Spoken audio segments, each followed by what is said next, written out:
जो हमसे आगे हमारे लेवल का, तो उनसे क्या कंपेयर करना। उनके यहाँ तो उनको देख करके लगता है कि हमारा एजुकेशन सिस्टम उनसे बहुत बेटर है, हम स्वर्ग में वो नरक में, ऐसा है। वहाँ पे किसी से पूछो इंडिया कैसा मुल्क है, कहेंगे वो तो बेकार है, वो हम उसने हमारा जीना आराम कर रखा है, उसने हमारी ज़मीनें ले रखी हैं, हम जो है इंशाअल्लाह जो है यानी हर चीज़ धर्म के नाम पे तोड़ करके जो है वो करते हैं। हमारे यहाँ जो पूछो कहीं नेबरिंग कंट्री है, ठीक है, लोग जो है सही हैं, वो अगर गलत करेंगे तो जवाब देंगे। तो ये एजुकेशन लगता है कि तो हमारा एजुकेशन सिस्टम अच्छा है, लेकिन अगर तुम चाइना से कंपेयर करोगे तो बहुत, तब हम पीछे हो जाते हैं बहुत सारी चीज़ों।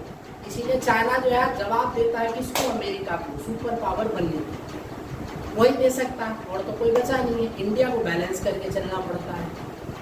कहते हैं अब पाकिस्तान, जिनके पास खाने को आटा नहीं, ठीक है, पहनने को जो है नाड़ा नहीं, और उनसे जो है आप कंपेयर करो, जाई गवार देश जो युद्ध में भी अपने 93,000 सोल्जर सबमिट कर देते हैं, हथियार डाल देते हैं और कहते हैं हम लड़ेंगे। इतनी बार युद्ध हराओ फिर भी कहते हैं हम इंशाअल्लाह हमारे। भाई साहब, ईश्वर भी वही देगा ना साथ, जहाँ पे जो है आप कर्म करो, खा खा के मोटे तोंद वाले हो जाते हैं, बस धर्म के नाम पे ज्ञान जो है देते रहते हैं, सही नहीं पढ़ाएंगे।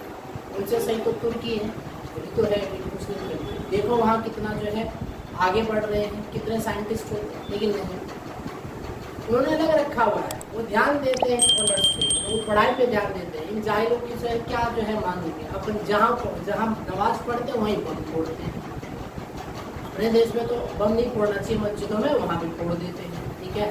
तो ये दिक्कत। चाइना देखो कितना आगे, नहीं एथिस्ट देश है, नास्तिक है, लेकिन बहुत सारी चीज़ें आस्तिक वाली करता है। पूरे मैन्युफैक्चरिंग यूनिट बहुत सारा डेवलपमेंट करा उसने, हद से ज़्यादा पैसा है।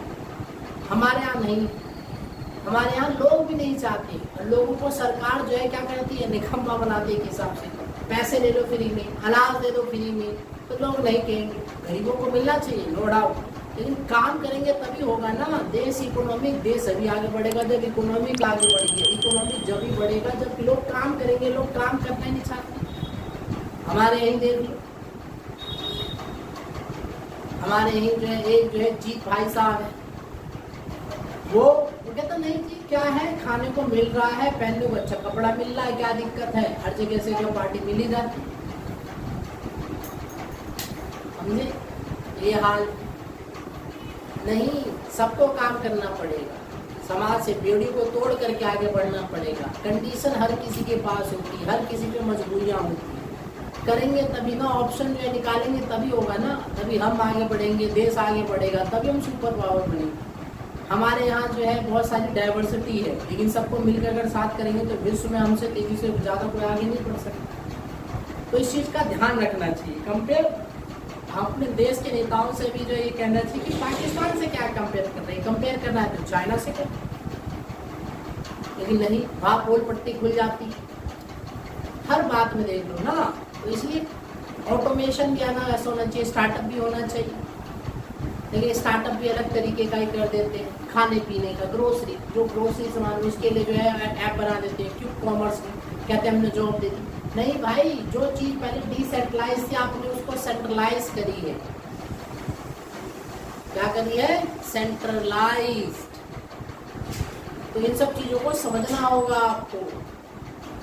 ऐसे इनोवेशन करो तब देश का विकास होगा, तब देश से चीज जाएगी नहीं, हमारा विकास होगा। जो पहले के टाइम में भारत पूरे विश्व में जीडीपी में 25 से 30% जो है अपना जो है उनका रेट था डेवलपमेंट करने की, उतना होगा हमारे पूरे विश्व में, लेकिन नहीं, आज हम 4-5%, 7% इतना जाते। तो ध्यान रखना पड़ेगा। कंपैरिजन अगर जब आप ऊंचे वाले से करोगे ना तो आप जो है ना और बेटर हो जाओगे, और नीचे वाले से करोगे तब तो आप अपने आप को समझोगे हम ही महान।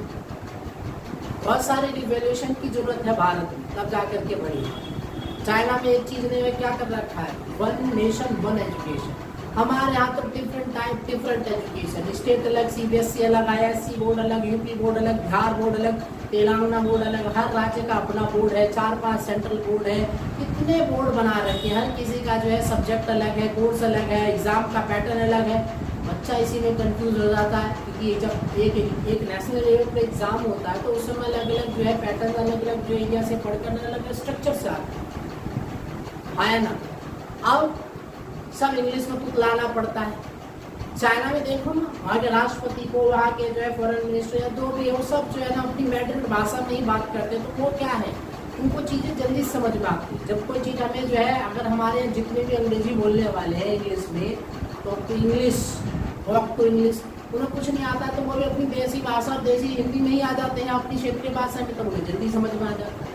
तो पढ़ाई भी जो है ना अपने उसमें करना चाहिए। तो हर चीज़ का रिवैल्यूएशन करना पड़ेगा, तब जा करके हम जो इस चीज़ में आगे बढ़ेंगे। ये सारे पॉइंट्स हैं इकोनॉमिक के उस पर, उसके बाद जो है एनवायरनमेंट के उस पर, उसके बाद जो वाटर रिवर क्लीनिंग के ऊपर, रोड सिस्टम, ठीक, और भी सारे ट्रांसपोर्ट, रोड सिस्टम हो गए आपके, इलेक्ट्रॉनिक्स हो गए, ठीक है, इन डिवाइसेस को बनाना हो गया, ई सिम्स हो गए, डिवाइसेस हो गए। तो सबको जो है ना मैन्युफैक्चरिंग हम यहाँ करेंगे, इनोवेट करेंगे, तो हम जो है पूरे विश्व में सप्लाई करेंगे, तो हमारा होगा। सर्विस के साथ मैन्युफैक्चरिंग हब भी बनेगा, जॉब्स भी क्रिएट होंगी, तब जा करके इंडिया आगे बढ़ेगा। छोटी मोटी चीज़ों से नहीं होगा। रिवैल्यूएशन इसे कहते हैं, ठीक है। तो इसका कंपैरिजन करना चाहिए, इसे कहते हैं